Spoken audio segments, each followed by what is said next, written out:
السلام علیکم ورحمۃ اللہ وبرکاتہ۔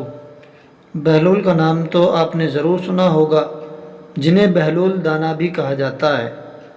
آپ پانچویں عباسی خلیفہ ہارون الرشید کے دور مارچ سن 766 عیسوی سے مارچ 809 عیسوی میں ایک فلاسفر، ولی کامل اور تارک الدنیا درویش کے طور پر پہچانے جاتے تھے۔ ان کا کوئی گھر یا ٹھکانہ نہیں تھا، شہر میں ننگے پاؤں پھرتے اور جس جگہ تھک جاتے وہیں ڈیرا ڈال لیتے۔ بعض لوگوں نے انہیں مجذوب بھی لکھا ہے، کیونکہ وہ عشق الہی میں گم ارد گرد کے ماحول سے بے خبر ہوتے تھے، بہت کم لوگوں کی طرف التفات کرتے، لیکن جب کبھی عوام الناس کی طرف منہ کرتے تو حکمت و دانائی کی بہت سی عجیب و غریب باتیں کرتے۔ کوفہ میں پیدا ہونے والے بہلول کا اصل نام وہب بن عمرو اور تعلق عرب قبیلے بنو عمان سے تھا۔ ان کے والد چھٹے امام جعفر الصادق کے شاگرد تھے، لیکن کچھ وقت ساتویں امام موسیٰ کاظم کی صحبت میں بھی گزارا۔ بہلول کا شمار بھی امام موسیٰ کاظم کے پیروکاروں میں ہوتا تھا۔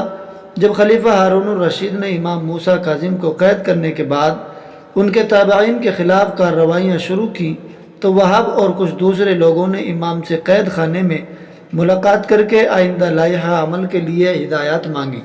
امام عالی مقام نے جواب میں صرف ایک لفظ جیم لکھ کر اپنے عقیدت مندوں کے حوالے کر دیا۔ ہر شخص نے جیم کو اپنے اپنے انداز میں لیا، کچھ نے اسے جلا وطن سمجھا اور بعض نے اس کے معنی جبل یعنی پہاڑوں میں روپوش لیا، لیکن وہاب نے اسے جنون یعنی مجنونیت میں تبدیل کر دیا۔ انہوں نے اپنی شاہانہ زندگی ترک کی اور پھٹے پرانے کپڑے پہن کر گلیوں میں نکل آئے۔ خلیفہ ہارون الرشید سے ان کی ملاقات 188 ہجری میں خلیفہ کے سفر حج کے دوران کوفہ میں ہوئی، جس کا ذکر امام ابن کثیر نے بھی کیا ہے۔ بہلول نے ہارون کو جو نصیحتیں کی ان سے متاثر ہو کر وہ انہیں اپنے ساتھ بغداد لے آیا، اور پھر بہلول کا ٹھکانہ بغداد کی گلیاں ہی رہیں۔ بہلول کا مزار بھی بغداد میں ہی ہے، جس کے ایک گوشے کے بارے میں مشہور ہے کہ وہاں سکھ مذہب کے بانی گرو نانک نے چلا کاٹا تھا۔ کہتے ہیں کہ ایک دن بہلول دریائے دجلہ کے کنارے بیٹھے گیلی ریت کے ڈھیریاں بنا رہے تھے، اور ہارون الرشید کی چہیتی ملکہ زبیدہ اپنے محل کے جھروکے سے بڑے انہماک کے ساتھ انہیں دیکھ رہی تھی۔ وہ مٹی کے ڈھیری بناتے اور پھر خود ہی اسے مسمار کر دیتے۔ ملکہ جھروکے سے اتر کر اپنی سہیلیوں کے ہمراہ دریا کنارے آ گئی اور پوچھا، کیا کر رہے ہو بہلول؟ بہلول نے ادائے بے نیازی سے کہا، جنت کے محل بنا رہا ہوں۔ ملکہ نے سوال کیا، اگر کوئی تم سے یہ محل خریدنا چاہے تو فروخت کرو گے؟ بہلول نے کہا، ہاں ہاں، کیوں نہیں، میں بناتا بھی ہوں اور فروخت بھی کرتا ہوں۔ ملکہ نے پوچھا، بتاؤ ایک محل کی قیمت کیا ہے؟ بہلول نے بے ساختہ کہا، 3 درہم۔ بعض لوگوں نے 1 درہم بھی لکھا ہے۔ ملکہ کے حکم پر بہلول کو 3 درہم اسی وقت ادا کر دیے گئے۔ یہ واقعہ ملکہ نے اپنے شوہر خلیفہ ہارون الرشید کو بتایا، جسے خلیفہ نے مذاق میں ٹال دیا، لیکن رات کو ہارون نے خواب میں جنت کے مناظر دیکھے، جن میں آبشاروں اور مرغزاروں کے علاوہ خوبصورت محلات بھی شامل تھے۔ سرخ یاقوت کے ایک محل پر اس نے زبیدہ کا نام بھی لکھا دیکھا۔ ہارون نے سوچا کہ دیکھوں تو صحیح، کیونکہ یہ میری بیوی کا گھر ہے۔ وہ محل میں داخل ہونے کے لیے جیسے ہی دروازے پر پہنچا، دربار نے اسے روک لیا۔ ہارون الرشید کہنے لگا، اس پر تو میری بیوی کا نام لکھا ہے، اس لیے مجھے اندر جانا ہے۔ دربار نے کہا، نہیں، یہاں کا دستور الگ ہے، جس کا نام ہوتا ہے صرف اسی کو اندر جانے کی اجازت ہے، لہذا آپ کو داخل ہونے کی اجازت نہیں۔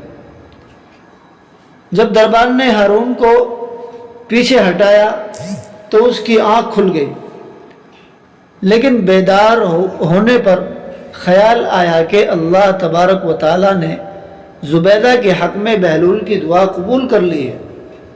چنانچہ وہ ساری رات اسی افسوس میں کروٹیں بدلتا رہا۔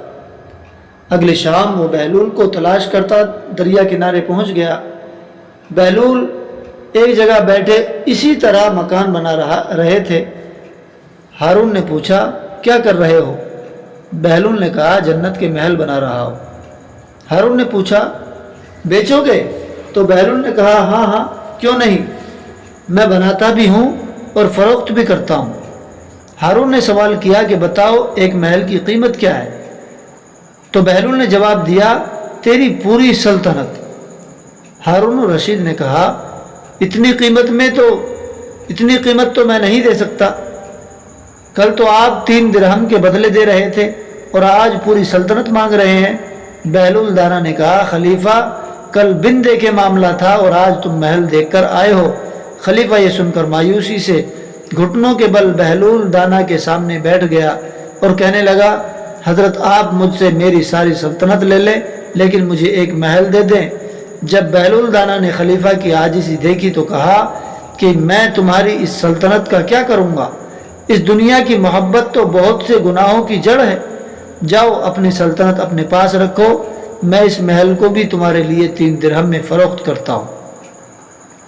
معروف بزرگ سیدنا سر سختی رحمۃ اللہ علیہ فرماتے ہیں، ایک بار مجھے قبرستان جانا ہوا۔ وہاں میں نے بہلول دانا کو دیکھا کہ ایک قبر کے قریب بیٹھے مٹی میں لوٹ پوٹ ہو رہے ہیں۔ میں نے پوچھا، آپ یہاں کیوں بیٹھے ہیں؟ جواب ملا، میں ایسی قوم کے پاس ہوں جو مجھے اذیت نہیں دیتی، اور اگر میں غائب ہو جاؤں تو میری غیبت بھی نہیں کرتی۔ ایک دن بہلول بازار میں بیٹھے تھے کہ کسی شخص نے پوچھا، بہلول کیا کر رہے ہو؟ تو بہلول نے کہا کہ بندوں کی اللہ سے صلح کروا رہا ہوں۔ اس شخص نے کہا کہ پھر کیا بنا؟ بہلول نے کہا، اللہ تو مان رہا ہے لیکن بندے نہیں مان رہے۔ کچھ عرصے بعد اسی شخص کا ایک قبرستان کے پاس سے گزر ہوا تو دیکھا بہلول قبرستان میں بیٹھے ہیں۔ قریب جا کر پوچھا، بہلول کیا کر رہے ہو؟ بہلول نے کہا، بندوں کی اللہ سے صلح کرا رہا ہوں۔ اس شخص نے کہا کہ پھر کیا بنا؟ بہلول نے کہا کہ بندے تو مان رہے ہیں مگر اللہ نہیں مان رہا۔ بہلول سے ایسے درجنوں واقعات اور دانائی کی باتیں منسوب ہیں۔